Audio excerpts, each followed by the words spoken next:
پہلے زمانے میں اس بات کا لوگ بہت زیادہ خیال کیا کرتے تھے کہ کسی سے اصلاحی تعلق ہو اور ہم اس سے اپنی اصلاح کروائیں۔ اللہ تعالیٰ نے نبی صلی اللہ علیہ وسلم کو بھیجا، کتاب بھی دی، اور آپ صلی اللہ علیہ وسلم کے بارے میں بتایا کہ یزکیہم، نبی صلی اللہ علیہ وسلم صحابہ کرام کو کتاب بھی دیں گے، حدیث بھی بتائیں گے، اور ان کا تزکیہ بھی کریں گے، یعنی ان کی اصلاح بھی کریں گے، ان کو ظاہری اور باطنی برائیوں سے پاک کریں گے۔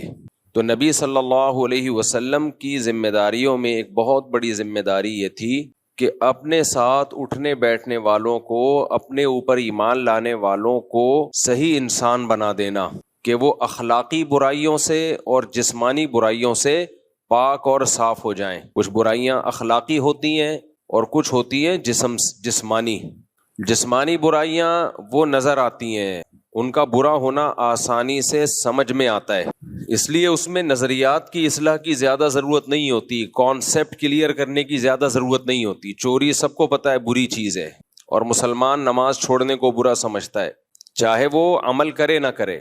لیکن جو اندر کی بیماریاں ہیں، جس کو اخلاق کہا جاتا ہے، تو اخلاق کی اصلاح کرنا بھی نبی صلی اللہ علیہ وسلم کے منصب میں داخل تھا۔ آپ صلی اللہ علیہ وسلم کو جو اللہ نے نبی بنایا، تو آپ کی ذمہ داریوں میں ایک ذمہ داری یہ تھی کہ صحابہ کرام کے اخلاق کو درست کرنا۔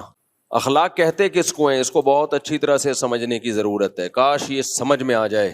اخلاق کا مطلب ہمارے ہاں عرف میں جو سمجھا جاتا ہے وہ یہ ہے کسی سے مسکرا کے بات کرنا اور اچھے لہجے میں بات کرنا، لیکن آپ کو پتہ ہے بہت سے 2 نمبر لوگ یہی کام کر رہے ہوتے ہیں، چاپلوسی، چمچہ گیری کرنے والے، چاپلوس، ان کے اخلاق بہت اچھے ہوتے ہیں۔ لالچی لوگ، حضرت جی کر کے زمین میں گڑنے والے، لیکن ان کا کوئی مفاد ہوتا ہے، شہرت کے بھوکے ہوتے ہیں یا دولت کے بھوکے ہوتے ہیں، ایسے میٹھے لہجے میں بات کریں گے۔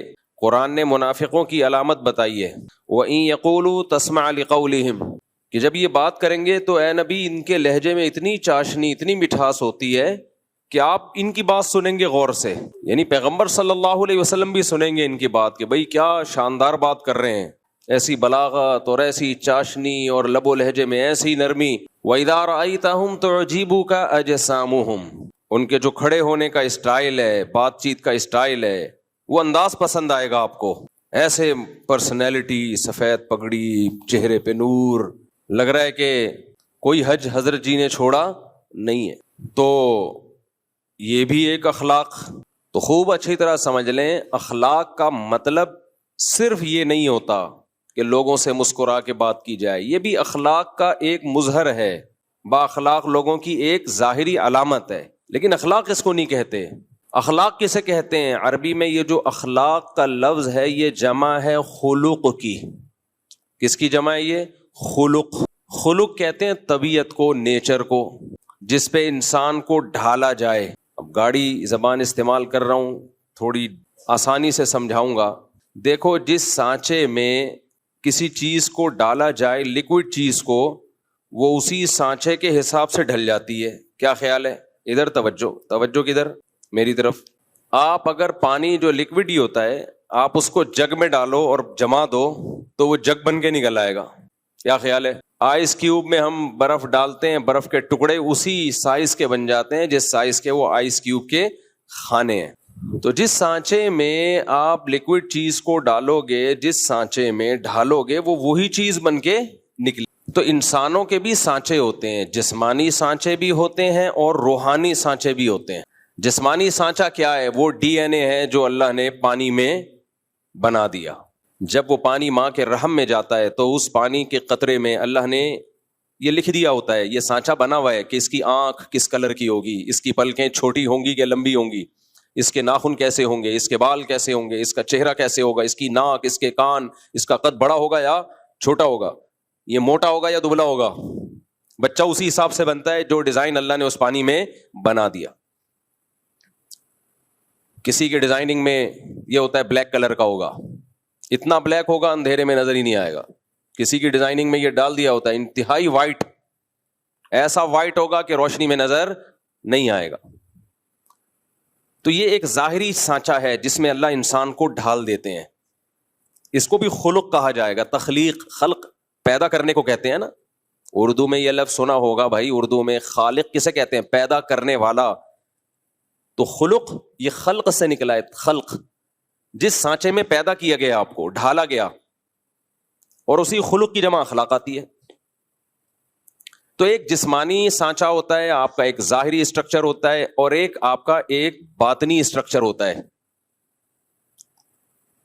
یہ جو باطنی اسٹرکچر ہے نا, کہ آپ کی عادات کیا ہوں گی, آپ کی طبیعت کیا ہوگی, لالچی ہوگے یا سخی ہوگے, بہادر ہوگے یا بزدل ہوگے, بے وفا ہوگے یا وفادار, مطلب پرست ہوگے یا شکر گزار ہوگے, شہرت کے بھوکے ہوگے, دولت کے بھوکے ہوگے یا استغنا کے ساتھ زندگی گزارو گے,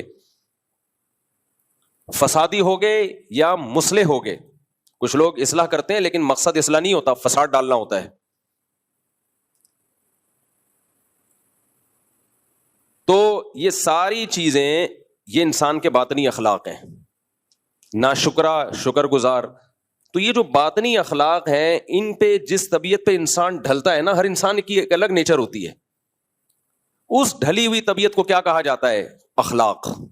سمجھ رہے ہو کہ نہیں سمجھ رہے؟ اس ڈھلی ہوئی طبیعت کو کیا کہا جاتا ہے؟ اخلاق. خلق کی جمع. قرآن کہتا ہے انکا لعلی خلق عظیم, اے نبی آپ کو بہترین خلق پر پیدا کیا گیا ہے, آپ اس بہترین اخلاق پر ہیں. تو ظاہر ہے نبی صلی اللہ علیہ وسلم جب بہترین اخلاق پر تھے تو آپ کی صحبت جنہوں نے اٹھائی اور آپ سے جنہوں نے سیکھا ان کے اخلاق بھی بہترین. پھر جنہوں نے صحابہ سے سیکھا, تربیت لی, تزکیہ کروایا, ان کے اخلاق بھی بہترین. یہ سلسلہ سینہ بسینہ آج تک چلا آ رہا ہے اور قیامت تک چلے گا. تو یہ صحبت کے بغیر, با اخلاق لوگوں کی صحبت کے بغیر اس چیز کا حاصل کرنا مشکل نہیں بلکہ بہت مشکل ہے. اب وہ اخلاق ہیں کیا جس سے ہم نے اپنے آپ کو آراستہ کرنا ہے, جس کو کہتے ہیں نا با اخلاق آدمی ہے. ہم تو با اخلاق کا مطلب وہی لیتے ہیں, ہر وقت بتی سیدھی کھاتا رہے, مسکراتا رہے, غصہ ہی نہ آئے کبھی کسی بات پہ, اس کو تھینک یو کہتا رہے, ہر ایک سے جھک کے ملتا رہے. ٹھیک ہے, یہ بھی اچھی بات ہے, لیکن شریعت میں اخلاق کا یہ تصور بولو نہیں. بعض دفعہ غصہ کرنا اخلاق کا تقاضا ہے, سخت لہجے سے بات کرنا آپ کے با اخلاق ہونے کی علامت ہے, جھک کے نہ ملنا آپ کے با اخلاق ہونے کی علامت. چاپلوسی کرنے والے جھک کے مل رہے ہوتے ہیں. تو اسلام میں اخلاق کا تصور یہ ہے کہ آپ کے دل میں لالچ نہ ہو, آپ شہرت کے بھوکے بولو نہ ہو, آپ میں دولت کی ہوس بولو نہ ہو, آپ میں تکبر نہ ہو کہ ہم چما دیگر نیس, میں ہی ہوں دنیا میں ایک پیدا ہوا جس کو سب پتا ہے, باقی سارے کیا ہیں بے وقوف. اپنی رائے کو ہمیشہ سپیریئر سمجھنا کہ میں غلطی نہیں کرتا, میری رائے ہمیشہ کیا ہوتی ہے درست, باقی سب غلط. ناشکری, جنہوں نے کھلایا پلایا احسانات کیے ان کی چھوٹی چھوٹی باتوں کو رائی کا پہاڑ بنا دینا. کسی شخصیت کے بڑے ہونے یا چھوٹے ہونے کا لحاظ کیے بغیر ہر ایک سے ایک جیسا معاملہ رکھنا, یہ بھی بد اخلاق آدمی کی علامت ہوتی ہے. کون خاندان کا بڑا ہے, کون آپ کا محسن ہے, نہیں بھائی سب کو ایک لاٹھی سے ہانکا جائے.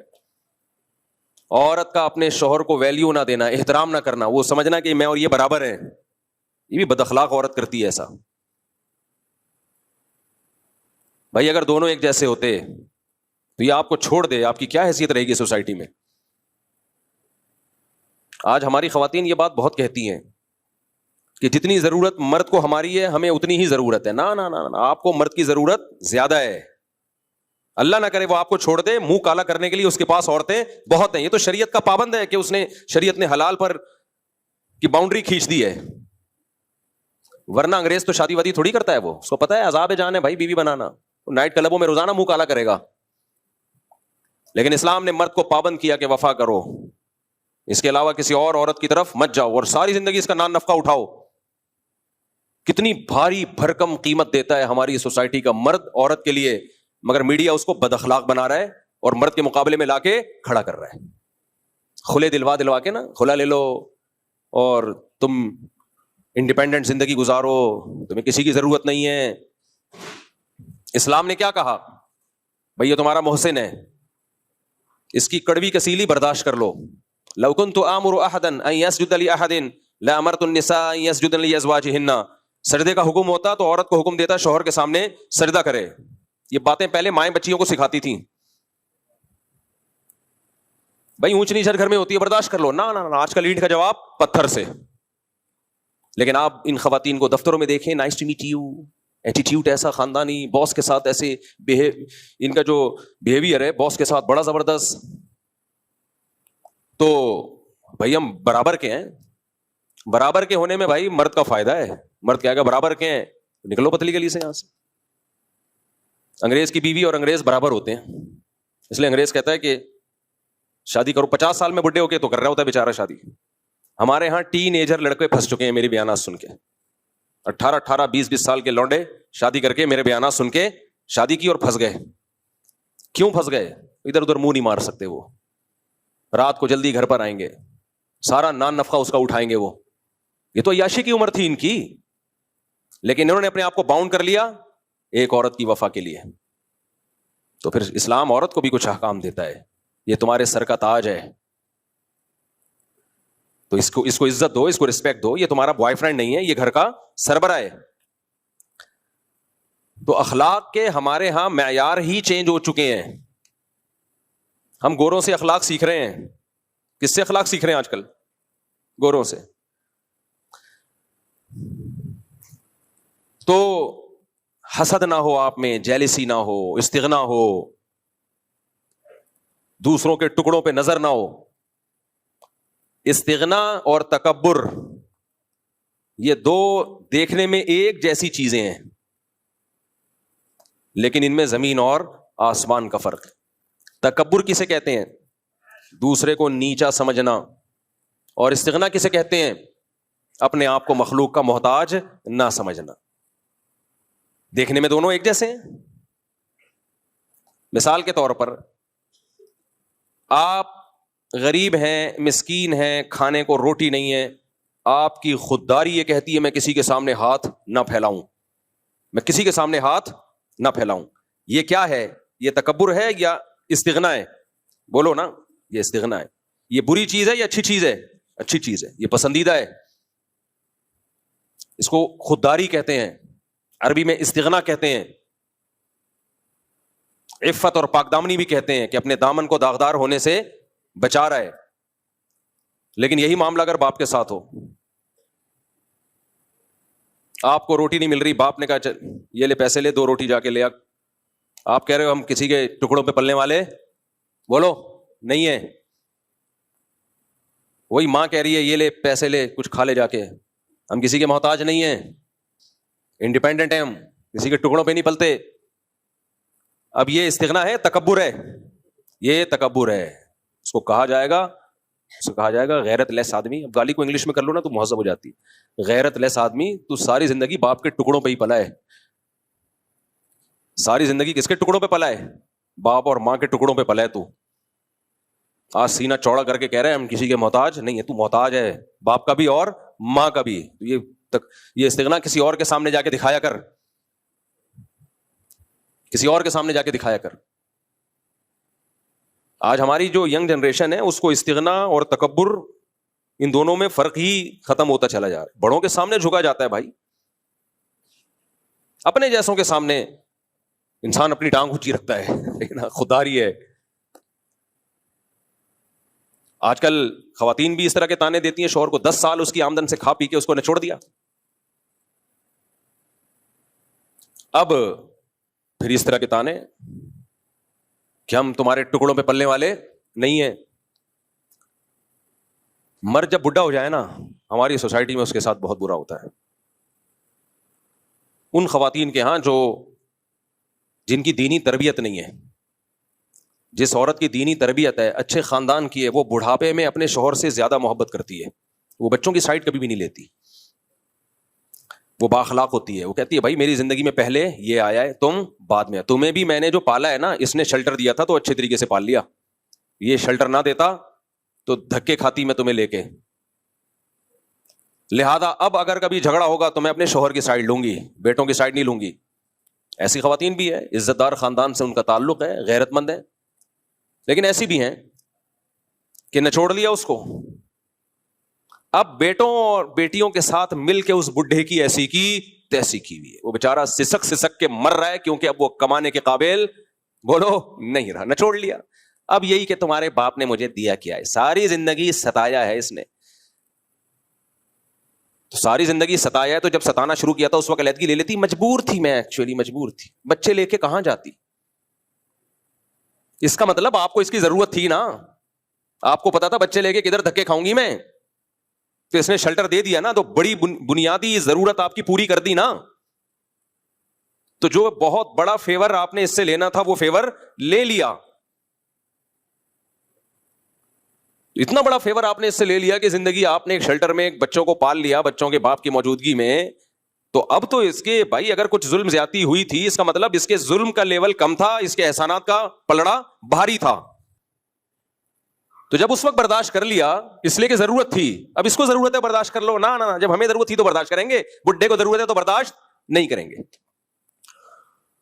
جتنا کھل کے بولتا ہوں تو خواتین جو مجھے گالیاں دیتی ہیں نا وہ خواتین ہی جانتی ہیں, جیسے کمنٹس میں گالیاں آتی ہیں نا, لیکن میں بڈھوں کو دیکھ رہا ہوں بھائی, ہم اسی سوسائٹی میں بڑے ہوئے. ہاں غیرت مند خواتین غیرت مند ہوتی ہیں, ایسی بھی ہیں. ہمارے حضرت فرمایا کرتے تھے میاں بیوی میں اصل محبت شروع ہی بڑھاپے میں ہوتی ہے.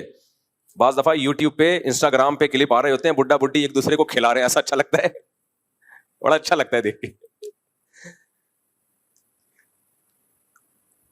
وہ ایک انسٹاگرام یا ٹک ٹاک پہ ویڈیو آئی, ایک بوڑھا بیچارہ بیٹھا ہوا ہے, وہ جو بڑھیا ہے اس کی بیوی, وہ اس کو کچھ دلیا کھلا رہی ہے. میاں کے دانت ہی ختم ہو گئے نا, تو اس کو دلیا بڑا اچھا لگ رہا تھا.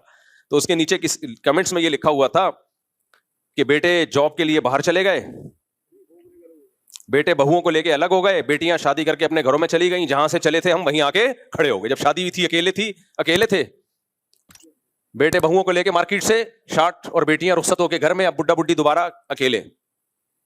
تو جہاں سے اس رشتے کا آغاز ہوا تھا اینڈنگ بھی وہیں. لیکن یہ ان کے ہوتا ہے جن کے 2 بچے ہوتے ہیں, یہ مالداروں کے ہوتا ہے. یہ نحوست اللہ نے کس کے لیے رکھی ہے؟ پیسے والوں کے لیے. جن کے دل چھوٹے ہوتے ہیں, بنگلے 1000 گز کے ہوتے ہیں. ایک آدھ بچہ امریکہ چلا گیا, ایک جاپان چلا گیا, ایک بیٹی تھی وہ چلی گیا, بڈھا بڈھی ایک دوسرے کو کب تک دلیا کھلاؤ گے بھائی, کب تک کھلاؤ گے؟ بڑھاپا انہی کا مزے کا گزرتا ہے جن کے ہول سیل کے حساب سے اولادیں ہوتی ہیں. اور قرآن کے الفاظ دیکھو یار, الفاظ دیکھو قرآن کے. مشرکین مکہ میں ولید ابن عتبہ تھا, عتبہ ابن ولید تھا, نام میں بھول رہا ہوں اس کا, بڑا کافروں کا ایک سردار تھا, بہت ہی متکبر قسم کا. اللہ نے اس کو بیٹے بھی دیے, بہت مال بھی بہت دیا, تو وہ بڑا فخر کرتا تھا اور نبی صلی اللہ علیہ وسلم کی مخالفت کرتا تھا, کیونکہ اتنے بیٹے تھے, بڑا اسٹرانگ تھا نا. پہلے باپ بیٹوں سے کیا ہو جایا کرتے تھے؟ اسٹرانگ. باپ کو بتا ہوتا تو میرے بیٹے ہیں, کوئی مجھ پہ ہاتھ نہیں ڈال سکتا, اور میری ذمہ داری کس کی ہے؟ بیٹوں کی ہے. اب بھی ہوتا ہے, لیکن مارکیٹ سے یہ چیزیں آہستہ آہستہ کیا ہو رہی ہیں؟ شارٹ ہو رہی ہیں. تو بیٹا ہی مارکیٹ سے شارٹ ہو رہے ہیں. 1-2 بچوں کو بیٹا تھوڑی کہتے ہیں. ایک بیٹا ہو گیا, پھر ایک دو بچی ہو گئی بیٹی, تو اس کو اولاد کہا جاتا ہے. مذاق ہے یار, اس کو کیا کہتے ہیں؟ اولاد. دیکھو ایک بات بتاؤں, کوئی آدمی لنگڑوں میں پیدا ہوا ہو نا, لنگڑوں میں, تو وہ سمجھتا ہے سارے لنگڑے ہی ہوتے ہیں. وہ کیا سمجھے گا؟ ارے ایک آدمی ایسے ہاسپٹل میں ایک بچہ پیدا ہوا جہاں سارے لنگڑے تھے, وہ بچہ بھی کیا تھا؟ لنگڑا. تو اسی میں بڑا ہو گیا, تو اس کا خیال ہوگا کہ 2 ٹانگیں کسی کی بھی ہوتی نہیں ہے, نہ کوئی دوڑ سکتا ہے نہ کوئی چل سکتا ہے. وہ سمجھے گا یہ نیچرل ہے. فیملی پلاننگ والوں نے نا نسلیں روک کے آپ کے دماغ میں یہ ڈال دیا ہے کہ 2-3 بچے ہونا نیچرل ہے, زیادہ ہونا یہ نیچرل نہیں ہے, ایب نارملٹی ہے. تو کبھی جا کے دیکھا کرو جن کے گھر بچے زیادہ, ان کی خوشیاں دیکھا کرو جا کے, تمہیں پتا چلے گا اصل میں یہ نیچرل ہے. ہم فطرت سے ہٹ گئے ہیں, ہم فطرت سے ہٹ گئے ہیں. خیر یہ تو ایک الگ ٹاپک ہے جس میں میں بولتا رہتا ہوں, بہت ڈھیٹ آدمی ہوں میں, مرتے دم تک بولتا رہوں گا اس پہ. تو اب وہ جو سردار تھا اس کے بیٹے تھے, مال تھا, تو اللہ نے اس کو یہ بتایا کہ تم جو نعمتوں پہ اتنا فخر کرتے ہو, یہ نعمتیں تمہیں اللہ کے عذاب سے نہیں بچا سکتی. تو اس میں اللہ کے الفاظ ہی ہیں, یا ایھا المدثر قم فانذر وربک فکبر وثیابک فطہر والرجز فہجر ولا تمنن تستکثر ولا تمنن تستكثر ولا تمنن تستكثر. روزانہ فجر میں یہ سورت پڑھتا ہوں میں, میرا دماغ ادھر بیٹوں کی طرف جا رہا ہے نا. یا ایھا المدثر قم فانذر وربک فکبر وثیابک فطہر والرجز فہجر ولا تمنن تستكثر ولربک فاصبر فإذا نقر في الناقور فذلك يومئذ يوم عسير على الكافرين غير يسير ذرني ومن خلقت وحيدا وجعلت له مالا ممدودا وبنين شهودا. اللہ کہتے ہیں اس کو چھوڑ دو, اس کو ذرا چھوڑ دو, میں اس کو خود ہی نمٹوں گا. میں نے اس کو مال بھی دیا, یعنی اللہ اپنی نعمتیں گنوا رہا ہے. وبنین شہودا, اور حاضر رہنے والے بیٹے بھی دیے. اس سے پتہ چلتا ہے بھائی بیٹے وہی اچھے ہوتے ہیں جو بڑھاپے میں حاضر ہوں. وہ بیٹے کسی کام کے نہیں ہے, بڑھاپے میں ایک امریکہ میں اور ایک کینیڈا میں جاب کر رہا ہو. بڑھاپے میں آپ کو بیٹے حاضر سروس چاہیے, تب فخر ہے آپ کے لیے. نہیں آئی میرا خیال ہے بات, دوبارہ سے بیان کر دوں گا, جس نہیں سمجھ میں آئے گا. تم لوگ ابھی بچے ہو, سمجھ میں بہت معذرت کے ساتھ نہیں آئے گا سمجھ. فیملی پلاننگ والوں نے اتنا ڈس لیا ہے نا, ایسا کروڑوں اربوں روپے خرچ ہوئے ہیں ان تحریکوں پہ. ڈرامے بنائے گئے ہیں جن کے زیادہ بچے ان کا مذاق اڑایا جائے, لطیفے بنائے گئے ہیں, اور ایڈورٹائزمنٹ کی گئی ہے تاکہ ہماری نسل کم ہو, کیونکہ ان کی نسل بڑھ نہیں رہی ہے. تو انہوں نے کہا اپنے دشمنوں کی نسل ہی کم کر دو اگر ہماری بڑھ نہیں رہی ہے تو. خیر, تو اللہ کہتے ہیں دیکھو میں نے کتنی نعمت دی انسان کو, میں نے اس کو مال بھی دیا, وبنین شہودا, اور بڑھاپے میں اس کے سامنے حاضر رہنے والے بیٹے بھی دیے. اللہ نے بیٹیوں کا ذکر اس لیے نہیں کیا, وہ تو رخصت ہو کے بہرحال گھر جائیں گی نا, وہ تو اپنے سسرال جائیں گی ہی جائیں گی. لیکن اللہ کہتے ہیں کتنی بڑی نعمت کے حاضر رہنے والے بیٹے دیے میں نے اس کو. تو اس سے پتا چلتا ہے بیٹا سچی مچی میں نعمت اسی وقت بنتا ہے جب وہ حاضر ہو. آج کل ایک دو بیٹے ہوتے ہیں وہ بھی حاضر نہیں ہوتے. کبھی خوشبو لگا کے نہ آؤ, میں تمہیں 1000 گز کے بنگلوں میں لے کے جاؤں گا اور بڈھوں کے حال دکھاؤں گا تمہیں, بڈھیا اور بڈھے کا حال بیچارے کا. بڑھیا کیا پڑی ہوئی ہوگی اور بڈھا ادھر پڑا ہوا ہوگا, صرف ایک کلپ آ جائے گا دلیا کھلاتے ہوئے, اس کے علاوہ کیا کریں گے. تو بیٹے وہی ہوتے ہیں جو آپ کے سامنے موجود ہوں, خیال کر رہے ہوں آپ کا, بڑھاپے میں آپ کا سہارا بن رہے ہوں, آپ کی خدمت کر رہے ہوں, آپ کو کھلا پلا رہے ہوں, اور احسان نہ جتلا رہے ہوں, فخر کر رہے ہوں. سمجھ میں آیا قرآن کیا کہہ رہا ہے؟ تو اس لیے میرے بھائی نسل بڑھاؤ اپنا بڑھاپے کے لیے, جلدی شادی کرو اور نسل کو بڑھاؤ. یہ جو آج کل ہے نا پیسہ ہی سب کچھ ہوتا ہے, بالکل بیکار قسم کی باتیں ہیں یہ. پیسہ ہی سب کچھ ہوتا تو سوئٹزرلینڈ میں سب سے زیادہ خودکشیاں نہ ہوتی. بعض موٹیویشنل اسپیکر بنے ہوئے ہیں اور پیسہ ہی سب کچھ ہوتا ہے. ان کا بڑھاپا دیکھنا حشر کیا ہوگا ان کا, ابھی سے پیش گوئی سن لو, پیسے میں ہی ڈوب کے مریں گے یہ. گرل فرینڈز رکھتی ہیں جب پیسہ زیادہ آتا ہے, اولادیں دیر سے ہوتی ہیں کیونکہ عیاشی میں لگے ہوئے ہوتے ہیں, کیونکہ پیسہ بہت. لیکن عیاشی کی ایک عمر ہے, اس کے بعد آپ کے دانت ہی اس قابل نہیں رہتے کہ آپ کھا سکو, اور آپ میں ڈیزائرز ہی ختم ہو جاتی ہیں ایج کے ساتھ بڑھنے کے ساتھ ساتھ. پھر گولیاں کھا کھا کے عیاشی کر رہے ہوتے ہیں, اس سے اور کباڑا ہو جاتا ہے. اس لیے حلال میں اللہ نے برکت, نعمت, خوشیاں رکھی ہیں. حرام میں لذت کی مثال ایسے جیسے کوئی چرس اور ہیروئن پی کے مزے اڑا رہا ہو. تو یہ مزے تھوڑی دیر کے تو ہیں, لیکن اس سے آپ کی زندگی کے حقیقی مزے کرکرے ہو جائیں گے. حلال کی لذتیں اللہ آپ سے چھین لے گا, اور جب وہ چرس ہیروئن نہیں ملے گی تو عذاب میں آؤ گے. یہی حال زانی کا ہوتا ہے, اور جو حرام عیاشیاں کر رہے ہوتے ہیں انہی کا یہ حال ہوتا ہے. تو یہ بات یہاں آئی کہاں سے, یہ جو بنی نا شہودا حاضر سروس بیٹے, یہ بات آئی کہاں سے؟ نہیں وہ تو میں نے بیان کر دیا, لیکن یہ موضوع یہاں چینج کیسے, میں تو اخلاق کی بات کر رہا تھا نا. ہے ہاں, سانچے میں انسان کو اللہ نے ڈھالا ہے اخلاق. ہاں میں اس کی بات کر رہا تھا کہ با اخلاق عورت, اس کو نہیں کہتے کہ تھینک یو سے بات کرے ہر ایک سے. با اخلاق عورت جو کہ ہوتی ہیں بہت ساری غیرت مند خاندانوں کی, وہ جب میاں بڈھا ہو جاتا ہے, ویسے تو ہوتا بوڑھا ہے لیکن میں اس کو بڈھا جان کر کہہ رہا ہوں کیونکہ لگتا بوڑھا نہیں ہے, بڈھا لگ رہا ہوتا ہے بیچارہ. وہ سمجھ رہے ہو نا, وہ بوڑھا نہیں لگ رہا ہوتا, وہ کیا لگ رہا ہوتا ہے, بڈھا, یعنی اس کی عزت نہیں ہوتی. تو غیرت مند عورت کیا کرتی ہے بڑھاپے میں, اپنے بچوں کے ساتھ مل کے اپنے ہسبینڈ کو ستاتی نہیں ہے, ہسبینڈ کو ستاتی نہیں. ایک صاحب یو کے سے آئے میرے پاس, پرانا قصہ ہو گیا, کسی کو پتہ نہیں چلے گا, نہ ان کو پتہ چلے گا, ان کی بات ہو رہی ہے. کہتے ہیں لندن کے مزے مفتی صاحب صرف ظاہری ہیں.